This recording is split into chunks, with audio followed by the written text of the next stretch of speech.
अल्पसंख्याक दर्जा असलेल्या शैक्षणिक संस्थांना आता डिजिटल प्रमाणपत्र घेणे बंधनकारक।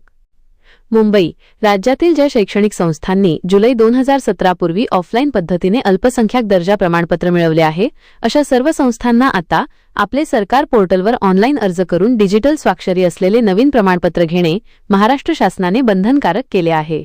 या संदर्भात अल्पसंख्याक विकास विभागाने नुकताच शासन निर्णय निर्गमित केला आहे। राज्यात अनेक संस्थांनी धार्मिक किंवा भाषिक अल्पसंख्याक दर्जा मिळवला आहे, मात्र जुलै 2017 पूर्वी ऑफलाईन पद्धतीने दिलेल्या प्रमाणपत्रांचा कोणताही अद्ययावत तपशील शासनाकडे उपलब्ध नाही। या ऑफलाईन पद्धतीचा गैरफायदा घेतला जाण्याची शक्यता आणि पारदर्शकतेचा अभाव लक्षात घेऊन शासनाने हा महत्त्वपूर्ण निर्णय घेतला आहे। शासन निर्णयातील मुख्य मुद्दे: 1.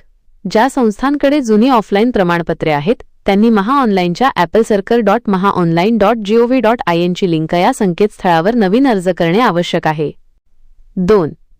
हा शासन निर्णय निर्गमित झाल्यापासून 6 महिन्यांच्या आत सर्व संबंधित संस्थांनी डिजिटल स्वाक्षरी असलेले नवीन प्रमाणपत्र प्राप्त करून घ्यावे। 3. विहित मुदतीत डिजिटल प्रमाणपत्र न घेतल्यास अशा संस्थांची माहिती शासनाच्या अभिलेखात अद्ययावत होणार नाही, ज्याचा परिणाम भविष्यातील प्रशासकीय प्रक्रियेवर होऊ शकतो। अल्पसंख्याक शैक्षणिक संस्थांच्या कामकाजात अधिक पारदर्शकता आणण्यासाठी आणि नागरिकांना या संस्थांची अचूक माहिती उपलब्ध करून देण्यासाठी प्रशासनाने हे पाऊल उचलले आहे।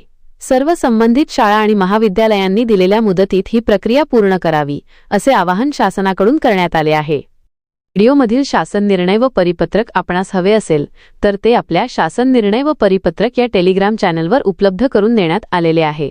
त्या ठिकाणावरून आपण ते डाउनलोड करून घ्यावे।